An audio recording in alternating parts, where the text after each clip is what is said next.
The city was alive with the hum of nightlife. But in the corner of a quiet cafe, Marcus sat with his head in his hands.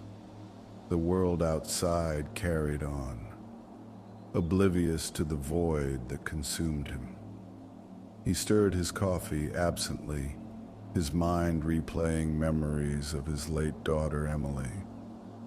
The ache in his chest was constant, a reminder of what he had lost. It was during this mundane moment that a stranger slid into the seat across from him. The man, impeccably dressed in a black suit, radiated an unsettling calm. "I can see it," the stranger said without preamble.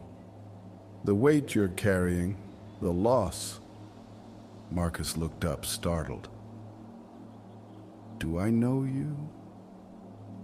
The man smiled faintly. "Not yet, but I know you'd do anything to see her again." Marcus froze. "What did you say?" "You heard me," the stranger replied, his voice steady. "There's a way to bring her back, but it comes with a cost." Desperation flared within Marcus. "I'd give anything to hold her again." The stranger leaned in slightly. "Meet me at the old St. Augustine Church at midnight. Come alone, and bring something that belonged to her."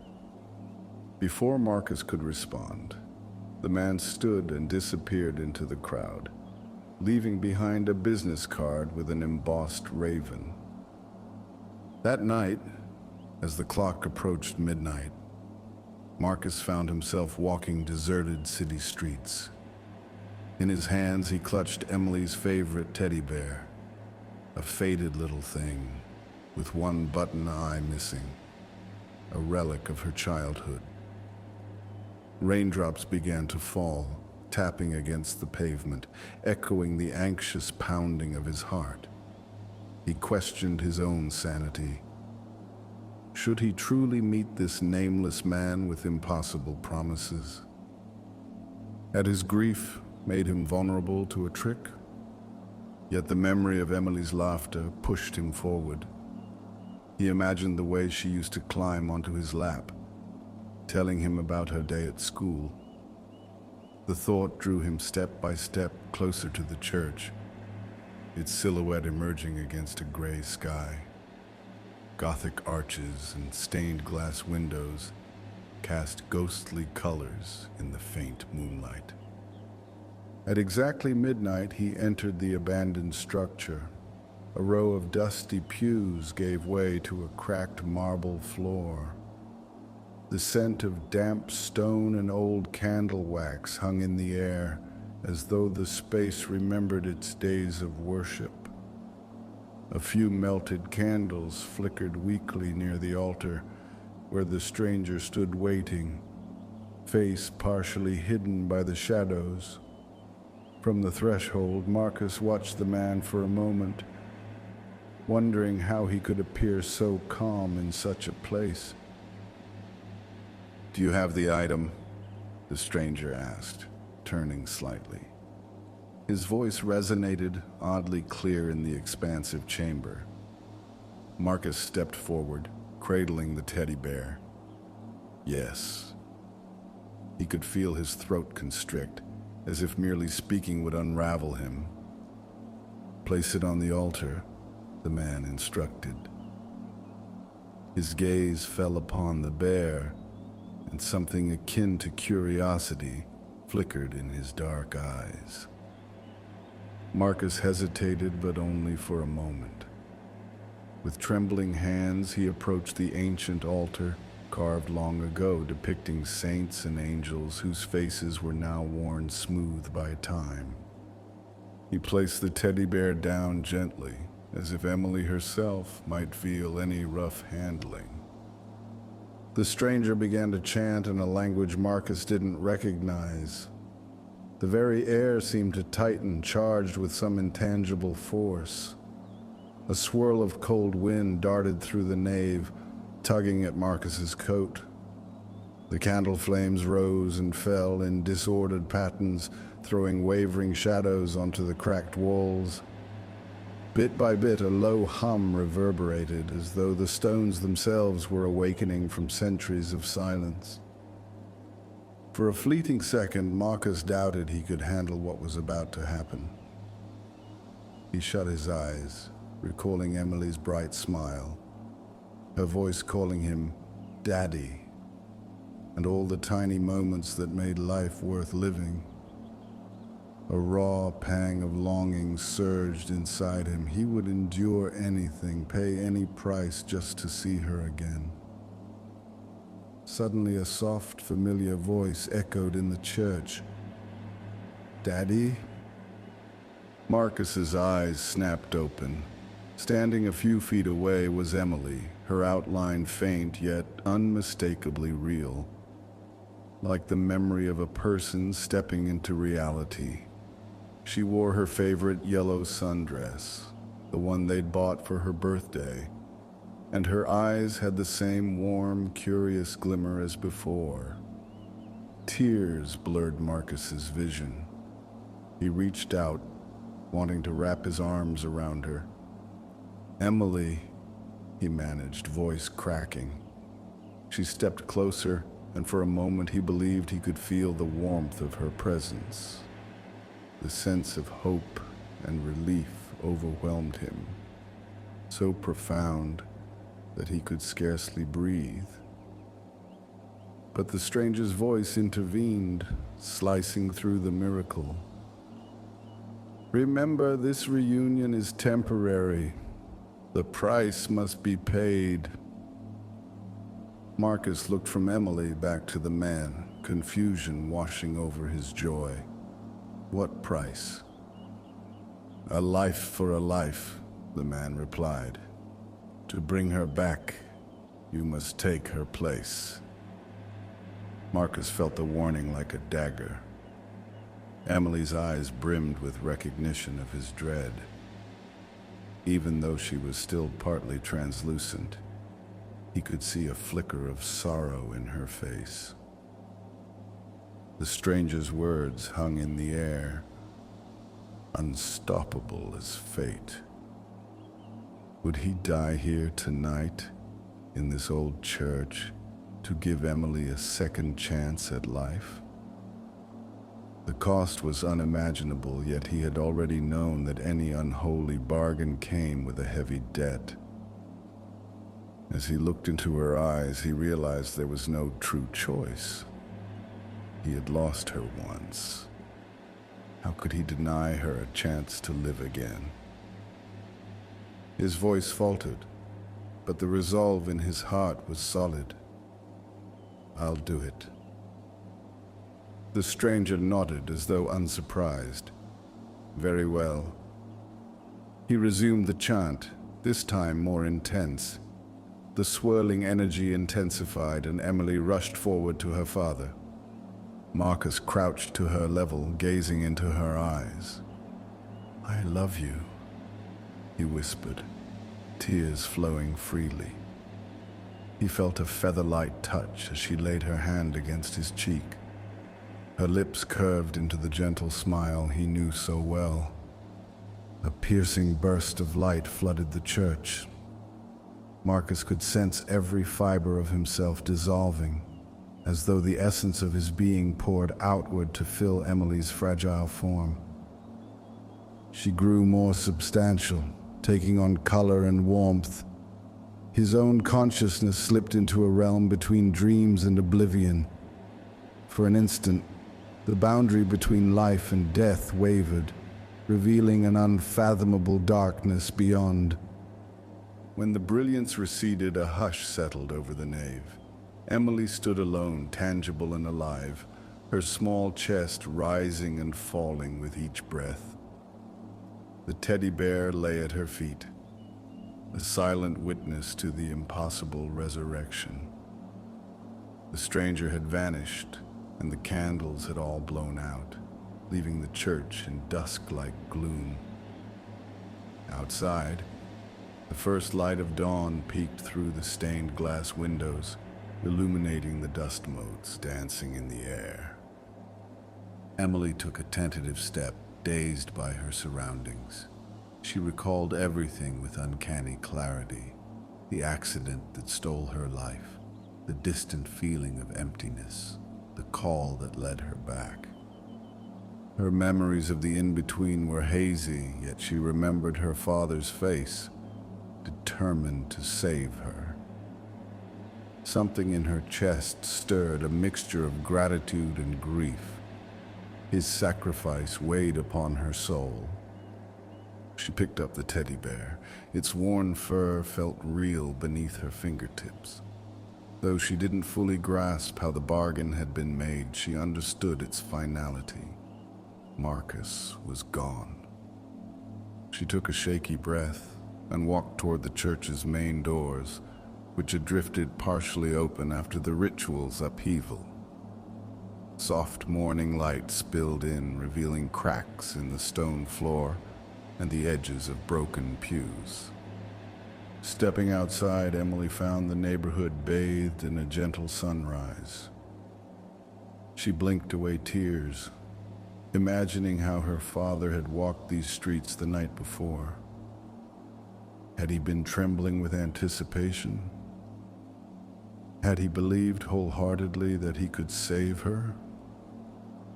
She tried to envision the hours he spent grieving after she died, an ache so deep that it led him here to make a desperate choice. The city was slowly coming to life. Cars rolled past in the distance. A few early commuters hurried by with coffee cups in hand, and streetlights flickered off as the day grew brighter. Emily felt disoriented by the normalcy of it all. The world kept spinning, unaffected by the miraculous event that had just occurred. At first, she roamed aimlessly, teddy bear tucked under her arm. Dressed in her yellow sundress, she drew curious glances from strangers, but no one approached the lonely child. Perhaps some part of them sensed the unusual aura surrounding her, or maybe they were just too busy to notice. She drifted through blocks she vaguely recognized from childhood, bits of memory surfacing in fleeting images, holding her father's hand at a crosswalk, giggling over ice cream spills, dozing in the back seat after a long day. By midday, Emily found herself in a small city park. She rested on a wooden bench near a patch of grass where children were playing. The sight of them, alive, laughing, made her heart clench. Her father should be here, guiding her, explaining the new reality she now inhabited. Instead, she was alone. She patted the teddy bear's head for comfort, recalling that this was the very toy she had held in the hospital just before everything went black. The memory stung, but behind the sorrow was a sense of her father's unwavering love. A woman pushing a stroller paused near Emily, eyes flicking with gentle concern. "Hey, sweetheart," the woman asked softly. "Are you lost? Where's your mom or dad?" Emily swallowed. She wanted to say something reassuring, but the words tangled in her throat. What could she possibly say? That she had come back from the grave at the cost of her father's life? She mustered a smile, shaking her head. "I'll be okay," she managed. The woman lingered a moment, uncertain, then nodded and moved on. Sighing, Emily stood and wandered onward. She sensed that if she remained in one place, she would be overwhelmed by grief. Each step was a tribute to the chance her father had given her. Life anew. She headed toward the apartment where she and Marcus had lived. Would she find any trace of him there? Or had he simply vanished from the world when he offered up his life? Her father's modest apartment building had an old, creaky elevator that squeaked as it rose to the 6th floor. Emily still remembered the layout of the hallway, peeling wallpaper, a dim overhead light that buzzed faintly, and a scuffed door with a dent near the bottom, a dent she'd once accidentally kicked while chasing a balloon. When she reached door 6B, she stopped short. The door was locked, and she had no key. She pressed a small hand against the wood, recalling nights she had dashed through this threshold, calling out, "Daddy, guess what happened at school?" Now the corridor was still, and the only response was the distant hum of someone's TV. Emily rested her forehead against the door. Could she truly return here without him? Slowly, she backed away. She was alive, but she had no adult to care for her, no explanation for her reappearance. If the authorities or social services found her, how would she ever explain the impossible? Fear flickered in her mind, yet she also felt her father's presence in the quiet corners of her heart. At length, she returned to the streets, watching afternoon drift into evening. When she grew weary, she slipped into a quiet neighborhood library, curling up in a corner with the teddy bear clutched protectively. The librarian, a kind-faced older man, offered a gentle nod as if recognizing the need for peace. She dozed off in the safety of the stacks, lulled by the soft hush of turning pages. That night, Emily dreamed of the church. In the dream, the stranger in black knelt at the altar, speaking arcane words while a swirling darkness enveloped Marcus. She tried to shout for him, but her voice wouldn't come. A raven, like the one embossed on the business card, fluttered overhead, letting out a shrill cry that echoed in the vast emptiness. She jolted awake. The library lights dimmed for closing. The clock on the wall showed near midnight, and the librarian had just begun gently ushering out the last patrons. Emily shuffled toward the exit, feeling disoriented. She had nowhere to go. Outside, a chill wind swept the vacant sidewalks. Fragments of newspaper skittered along the gutters under the pale glow of street lamps. Another figure stepped from the shadows. The sudden movement startled her. She recognized the polished shoes, the dark suit, the stranger who had done the ritual. His eyes glinted with unreadable purpose. She clutched the teddy bear, heart pounding. "I see you're adjusting," he said quietly. "It's not easy, returning like this." She didn't respond, only held her ground. A part of her wanted to lash out, to accuse him of cruelty. Why hadn't he given them both a second chance? He seemed to read her thoughts. The bargain was clear. A life for a life. No half measures. Even I have rules I can't bend. Anger swelled in her chest, tempered by sorrow. "He gave up everything," she said, voice trembling, "so I could live." The stranger tilted his head. "That was his choice. I merely provided the opportunity." He stepped closer, looming in the halo of a flickering street lamp. "You should know this. Death doesn't always accept a trade so easily. Things have a way of balancing out." She frowned, uncertainty gripping her. "What do you mean?" A cryptic smile curved his lips. "The world you've returned to might not be entirely the one you remember. The cost continues to ripple. He reached into his jacket, pulling out another business card, the same raven embossed in silver. Holding it out, he added, "If you ever want to understand the full extent of this bargain, come find me. The door is open." Emily didn't reach for the card, but he tucked it into the pocket of her dress anyway. Then, with a slow, deliberate nod, he stepped backward into the gloom. Her heart pounded, but her body stayed rooted in place as she watched him vanish around a corner. The once quiet night now felt alive with unseen forces. In the weeks that followed, Emily remained in the city.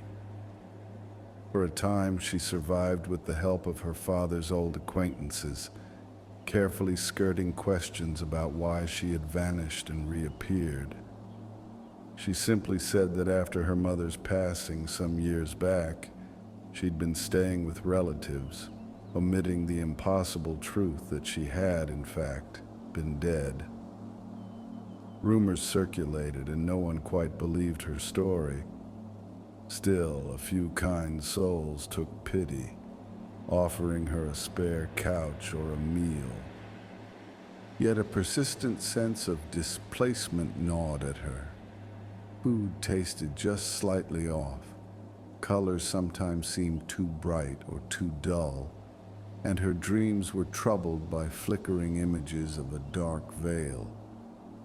She felt sure that the balance of the bargain was not done playing out. If the stranger had told her the truth, something else might be coming, some twist of fate that refused to let such a supernatural exchange pass without consequence. One dawn, she stood by the cafe where her father used to spend his lonely evenings, stirring coffee and grieving. She had no money, but she peered through the glass at the seat he once occupied. An older waitress inside caught her eye and, in a moment of compassion, waved her in. Emily sat at the same table, the waitress placing a steaming cup of tea before her. She could almost sense her father's presence lingering there like a final farewell.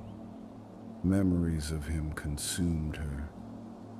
The late-night lullabies, the joking banter at breakfast, the somber hush of his voice in the hospital. The tears came unbidden, rolling down her cheeks. She realized that living with this second chance meant honoring him by moving forward. She had been too numb to acknowledge it, but now, in the quiet hush of the nearly empty cafe, she felt him urging her on. Outside, the sun rose over the skyline, painting the city in gold. Emily left the cafe, hugging the teddy bear to her chest. She had no illusions about an easy future. She was, after all, a young girl with no guardian, no real home. Yet she had life. She had the chance her father sacrificed himself to grant. Every breath she took was his gift, and every choice she made would be shaped by the memory of his devotion. Though the day looked ordinary, she sensed the world in subtle flux. The hush of a passing breeze made her skin prickle, as if hinting at unseen watchers. She thought of the stranger's card. In time, perhaps she might seek him out to understand the forces that had orchestrated her return. For now, she stepped forward into the bustling streets, determined to find her place in a life that was both painfully familiar and uncomfortably new. She carried her father's love like a shield around her heart, drawing courage from the knowledge that he had once said, "I'd give anything for you." And he had.